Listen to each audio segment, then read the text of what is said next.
Okay, so I know that was not a traditional network marketing or motivational from the angle that we're normally used to, but Kobe Bryant, in Eric and I's opinion, is one of the greatest basketball players to ever grace the court. And some of his takeaways apply to regular life. They definitely apply to what we are building here at Actives. So some of his comments that just kind of hit me as he was going through that was when he started, he saw people that he considered great and he questioned, can I do that? Can I be as great as the people that have hit these levels? And you may have had that feeling. Can I be an A16? Can I be somebody who makes $100,000 a month? Or there are people out there making $1 million a month. Could I be as great as some of the people that are out there across the board in this industry? Let's find out. He didn't stop himself. He said, let's find out. He didn't let the size of his hands, the height of his jump slow him down. He took the strengths that he had and he worked those harder and more frequently. He was disciplined every day, identifying his strengths and weaknesses and strengthening what he was able to. He found joy in the journey, engrossing himself in his craft, in his moment in his life. And he put 20 years into it and changed his life, left a legacy that will live beyond him forever. What are you going to do over the next 20 years? What are you going to do with Actives? He decided to become a professional. He switched his mindset and found a mental switch that he could switch when he stepped onto the court. What is your mental switch? Eric and I have we have music that we can play on our phone to get us in the mental mind switch. When we've stepped on stage at other companies, we have them play it as we're walking onto stage. If we're driving to a meeting, we can play it before we go into that meeting. It's a mind switch that gets us in this mode of professional, gets us in this mode of network marketer and proud of what we do and grateful for what we have and able to share with them in a way where we have the biggest belief in the room and we are unstoppable. And it's the same thing that he is doing that the gladiator did. You need to find your mental switch so that you can turn it on and be professional when you need to be. And then remember, it's not about you. It really isn't. When you step on that stage, you owe it to the people that have come to put the time and the money and the resources into coming to hear you. But it's not about you. If you make a mess, get over it.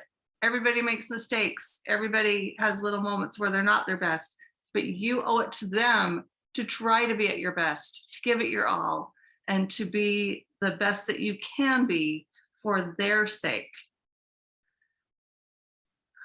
Study under the biggest leaders.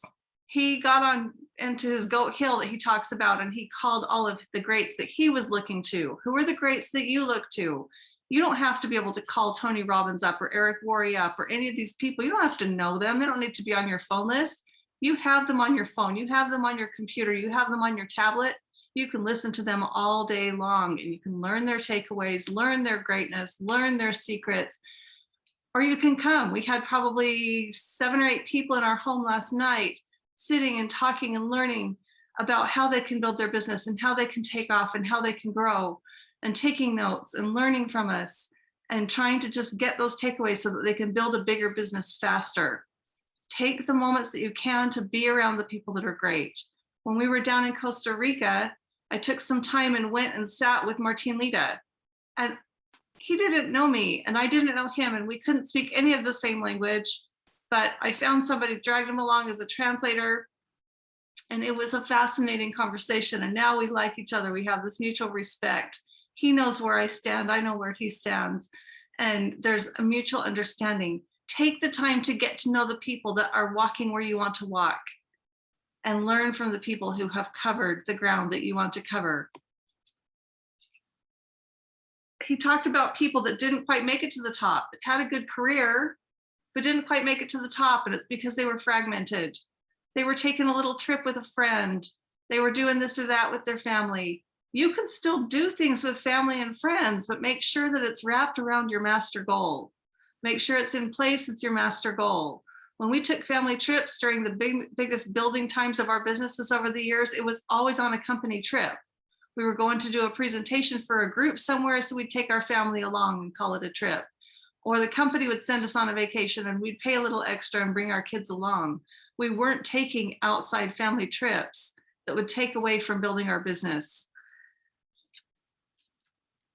We felt like he did. We didn't want to have any regrets. We didn't want to have any, I wish I would have done more at the end of it. We wanted to be able to lay it all on the court and give it all we've got. And guys, it's up to you. You don't have to be at the top, but if you want to be at the top, that's the mindset. And there's no around shortcuts. And it's no different if you're playing basketball or you're playing golf or you're playing network marketing or you're swimming. If you listen to the greats in any category, it's all the same story. They put it all on the line. They gave it all they had and they built a legacy. The beauty of network marketing is if you lay it on the line, you could have it done in 2 years. You don't have to be all in giving it every second of your life for 20. You can do it in 2 years and be done, and then be able to reward and live that life for the next 18. And you don't have to be told when to be on the court. You're going to have a few times when you're asked to come and play. If there's a corporate event and you're asked to speak, I just got asked to speak in Japan, and it's right before my son's wedding. It's not a convenient time, but I'm going to go, because you go when it's time to play the game. You go when you're asked to be on the court, and you give it all you've got. And I know that by doing that, that everything else will work out just fine. And I'm not worried about it. The wedding's going to happen, but I'm not putting all my focus on that. It's a little easier because it's a son, not a daughter, but I did the same thing working through our daughter's weddings.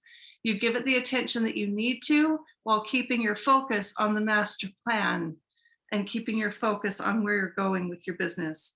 I love that he shifted into a little bit of business understanding at the end and asked, do you understand your business?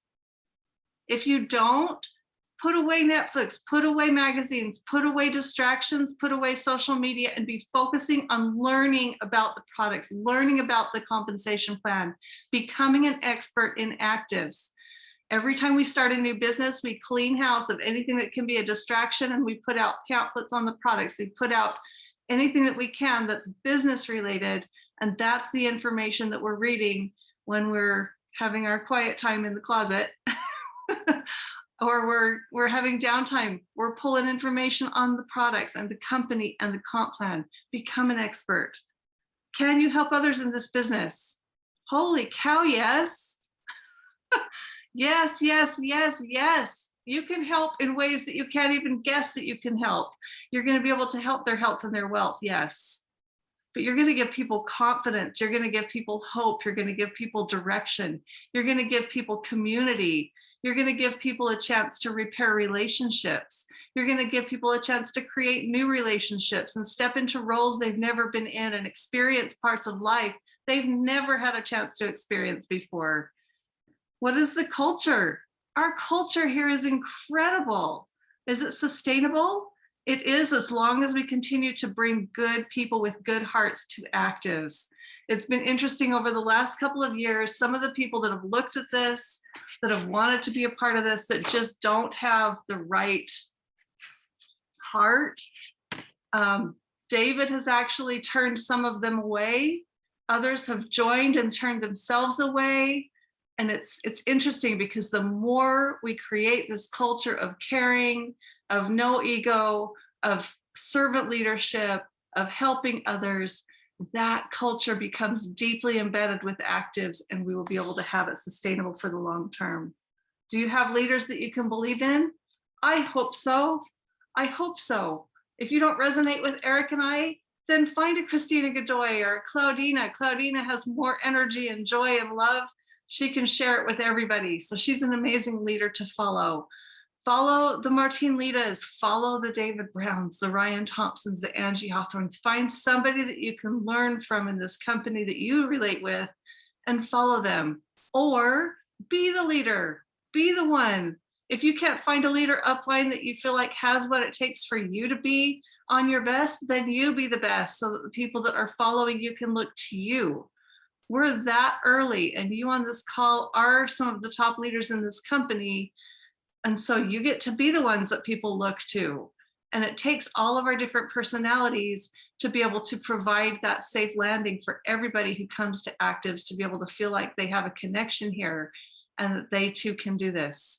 So step into those leadership roles and be the leaders that people can look to. You don't have to know all the answers. I love that when he brings people on, he doesn't want people that are total experts in the field. He wants people that are challenging themselves, that are saying, I don't know if that's possible.